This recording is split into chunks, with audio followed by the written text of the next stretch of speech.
Welcome back, everybody. Pensive Piper here. I'm really happy to be making videos again after a little hiatus.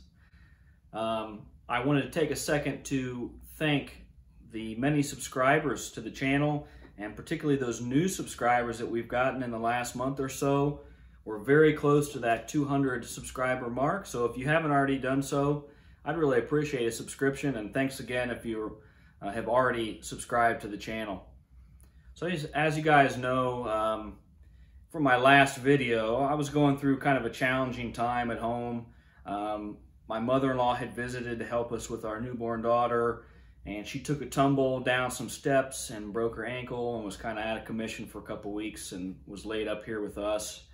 And my dog Lena was experiencing some health problems as well, and so we've been spending a lot of time caring for her, and so I just wasn't able to make any videos. So really appreciate everybody's patience. And so what I'm going to be talking about today is kind of a deeply personal thing for me. And so if it's something that you're not into and you don't want to watch, I totally understand, and I respect your decision.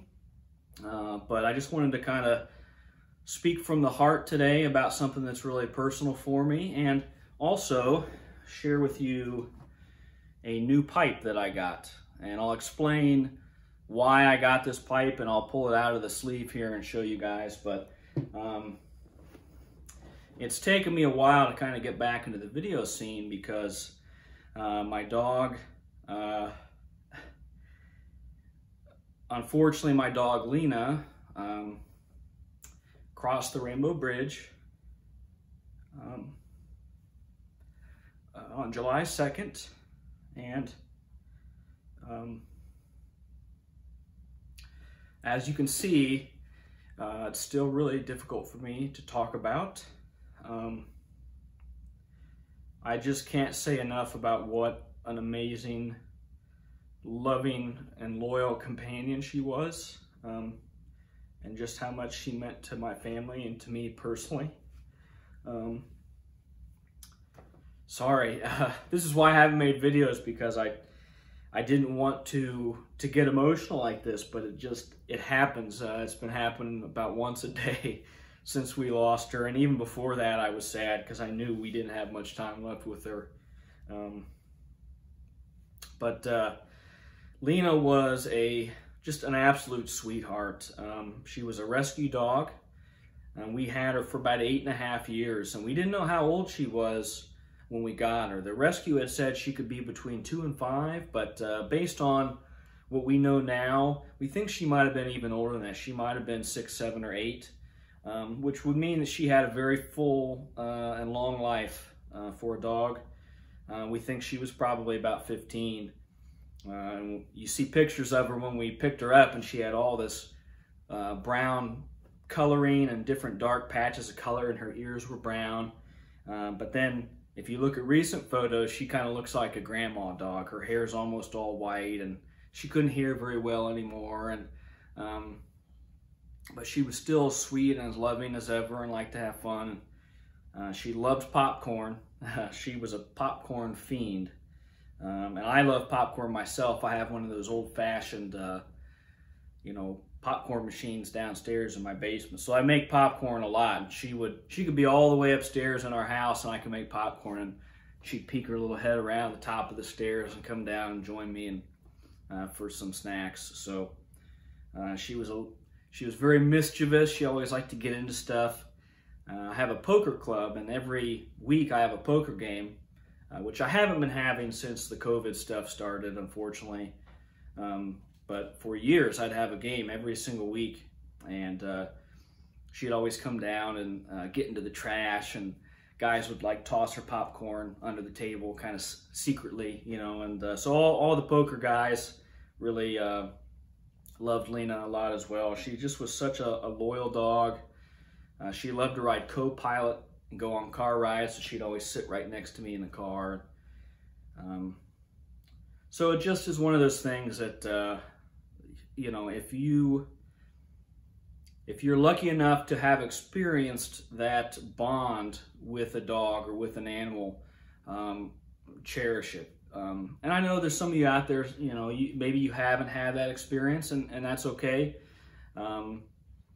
But for those of you out there that have had dogs and you've had that kind of special bond, you know just how unique and how special it really is. It's just, you think about, this is an animal that's a different species than me, yet we're able to kind of bond and really have this kind of connection with each other. And it's just something that when you really start to think about it, it makes you cherish it even more, and she really meant a lot to me and to my family. She had really gotten very close to my daughter, who's only a few months old, but right away, from the second we brought my daughter home, Lena was very protective, would always want to be close by, and she'd always kind of sit up near my daughter and just kind of keep an eye out on things. And so that's hard, when I think about the fact that she's not around to spend more time with my daughter and my family. It's just hard. But she was very sick. She had a type of cancer that was pretty aggressive, and we did everything that we could. We did this surgery right at the start of June, because we took her in. She had kind of slowed down, and we took her to the vet, and they said, yeah, we have bad news. She has a very large tumor in her abdomen, and they said you can do one of three things. You can do nothing, and she probably will die pretty soon, or you can put her down today, or you can do this risky and expensive surgery, and it might buy her some more time, but we don't have any guarantees on that. So we opted for the surgery. Luckily, we had the funds available, and she recovered pretty well, and she had a very good month with us, and so we really made the most of it. We took a family car ride out to Shenandoah National Park on my birthday, and we spent the whole day in the car, and we did a picnic, and Lena, at one point, she was riding co-pilot, and she just leaned in, and she put her head on my shoulder for a good minute. And I have a photo of that moment, actually, and I will treasure the photo for the rest of my life, because it just felt like she was saying thank you.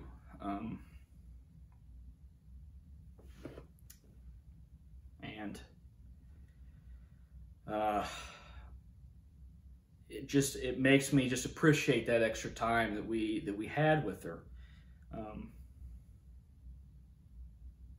And so during that last month, I took a lot of photos and as much video as I could of just little mundane things, going out to go potty or going on a walk. She actually went on a walk just a few days before she passed. And she was slow, but she was still enjoying life. She still was wanting popcorn and wanting snacks, but unfortunately, once her decline started, it happened very fast. And that's what the vet had told us would likely happen, that, we would know. And she stopped eating. She wouldn't even drink water. I was having to feed her with a little plastic syringe. I was like feeding her baby food, because that's all, that she didn't want to even eat that. And then she declined very quickly, and thankfully she passed peacefully. She was in my arms, and we were with her. She journeyed to the other side, and I'm very thankful for that. But guys, if you're out there and you have your dog nearby, just give him or her, give him a pet. For me, nothing's guaranteed for any of us. And this year in particular has been challenging for all of us. I think back to January when Kobe Bryant was killed in the helicopter crash. And, I didn't know Kobe Bryant personally, but spent a lot of hours over the years watching him play basketball and just being a fan of his. And then, seeing how he dealt with adversity in his life, we're all human. We all make mistakes, and Kobe was somebody that confronted that, and he chose to live his life kind of to the fullest every single day. You know, he was always just kind of making the most of it. And so when you lose somebody like him, it just reminds you that nothing's guaranteed. And so I'm really happy that I had as much time with this dog, Lena, my dog, as I did, and as my family did, and just how much that's opened our hearts up. You know, because I had never had a rescue dog before, and you know, here it is, this sweet dog. And when we got her, she had some trust issues. I think she had been mistreated probably. She kind of had a rough go her first half of life, and then we brought her into this loving environment, and she adapted to that, and then she became this really loving, loyal dog. And so I'm just very grateful to have had that time, but you know, it just makes me appreciate what I have, and that I was able to have a bond with a dog like that. And I do have another dog. Her name's Nadia. She's a black lab, and she's also a total sweetheart who we rescued.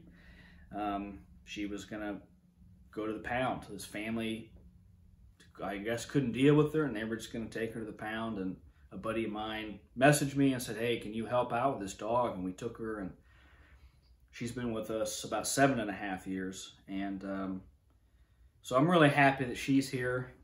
She was very sad for a couple days, and we had a moment where we were watching a movie about maybe a day or so after we had lost Lena, and a dog barked in the movie. And Nadia, who had been very mopey, she shot up and she went and she was looking around the house, all over the house for Lena.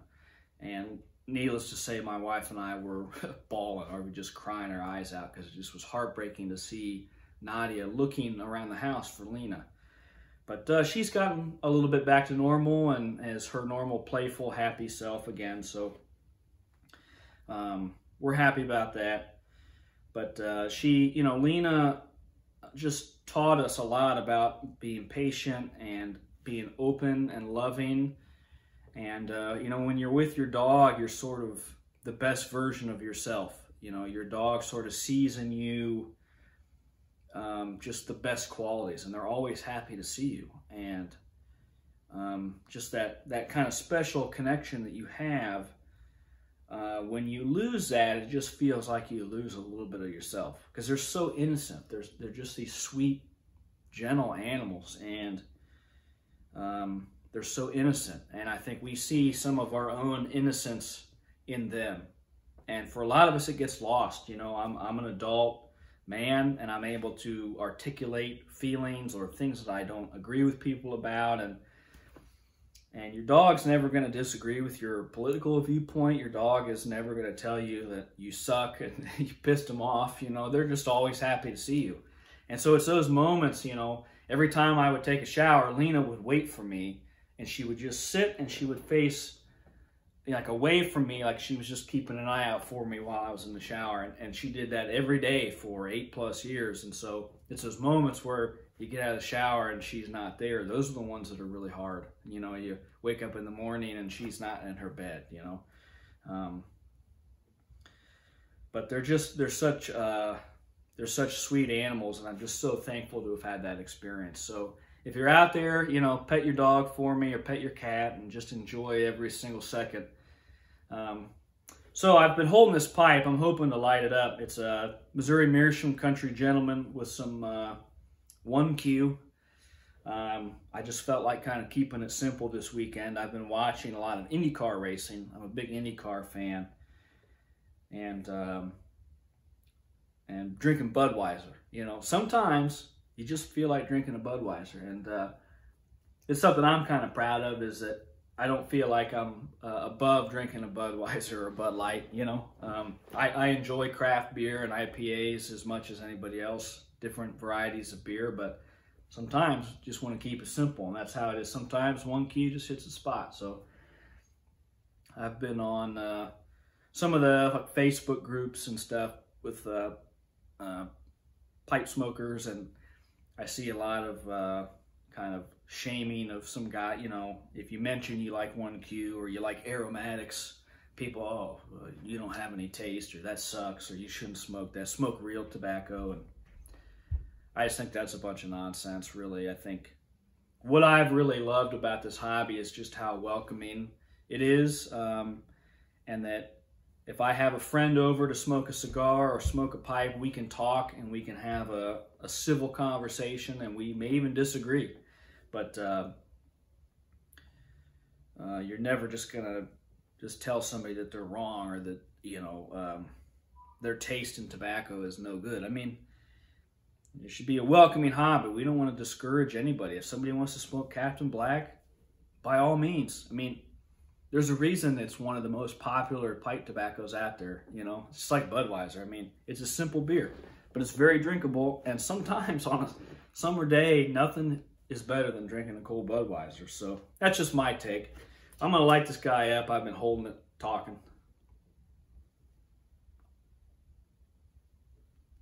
Got my I Am Corona lighter, which I just love, especially when I'm indoors like this. It's just such a great lighter.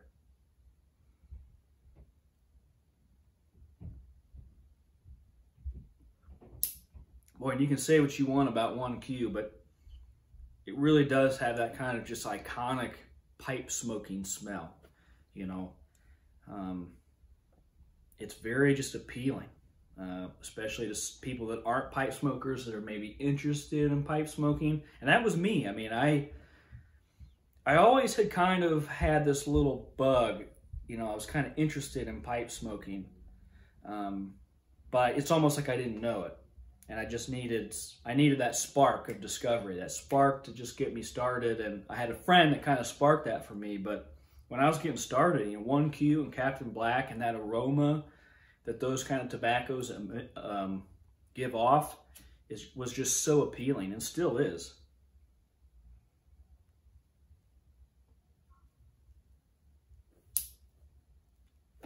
I think there's such value in that, you know.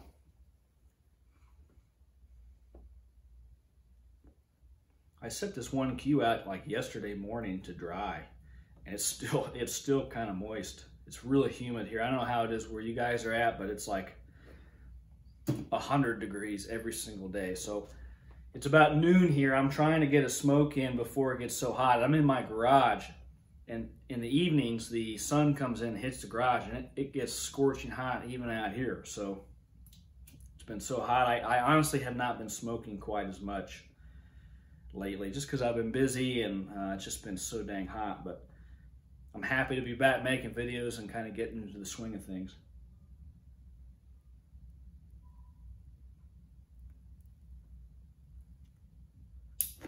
Well, I told you guys I got a new pipe, and I'm really excited about this one. And as I just talked about, my dog Lena, my friend, my family member, my companion, she would join me out here a lot when I was smoking my pipe, putzing around the garage. And I generally prefer a filtered pipe, so I really like the 9mm system, because you can just plug and go, basically. The Savinelli system, 6mm, works well too, and I have several Savinelli pipes.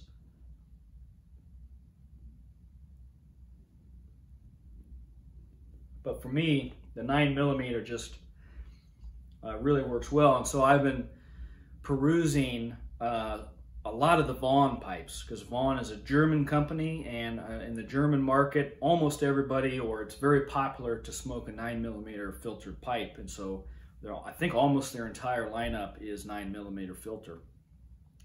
And I had my eyes on this particular pipe for quite a while. It's been on my wish list. And once Lena crossed the Rainbow Bridge, it just hit me. And I told my wife, I just told my wife that I was looking at this pipe, and I told her what I saw, and I thought that this pipe looked like my dog. And I'll explain.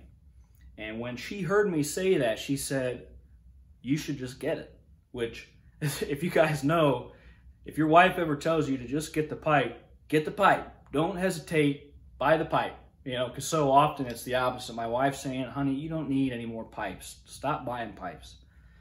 Which none of us want to hear that. And she said, honey, buy the pipe. And so I did. And I haven't smoked it yet. I've had it a week. I got it a week ago tomorrow. And I just have been waiting for the right moment. I thought about making a video for my first smoke, but for me, I wanted to kind of have it be a personal moment. So I'm going to smoke my favorite blend, which is Bengal Slices.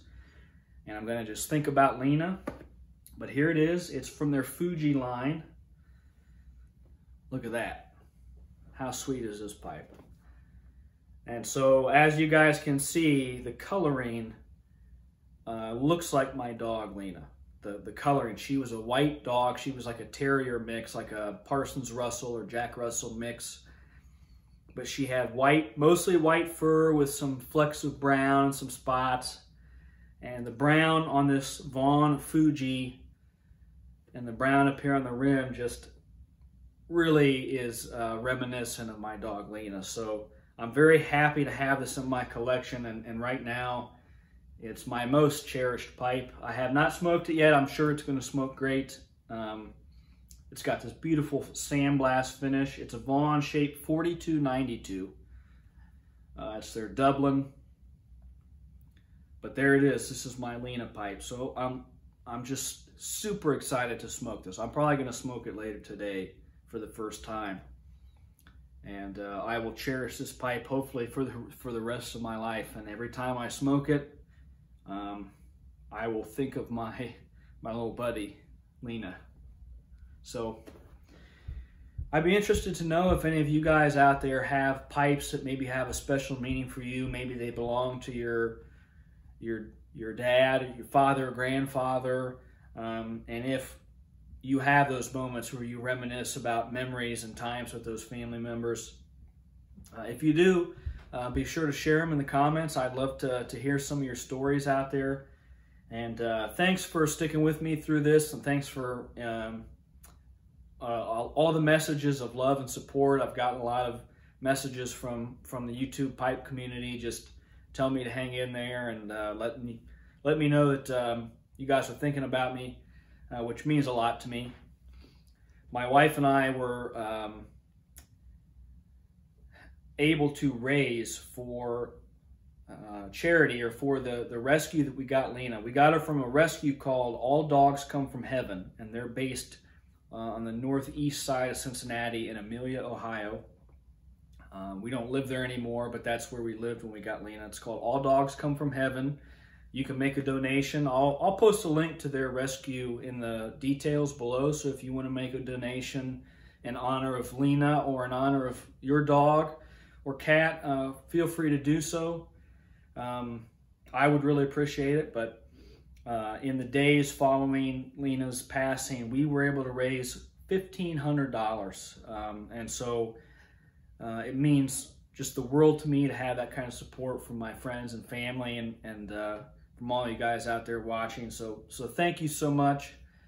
Be sure to leave a comment. You know, if you've got a story about your dog or your cat or an animal that you have that special bond with, please share, because you know, each one of those stories and each animal is unique, and each kind of bond with people is incredibly special, and I'd love to hear about it. So thanks for joining me, guys. I'm gonna finish up my bowl of 1Q and my Country Gentleman, and I'll probably go prep my tobacco for my smoke tonight in my new cherished Lena pipe. So thanks for joining me, and we'll see you guys next time.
Let's go.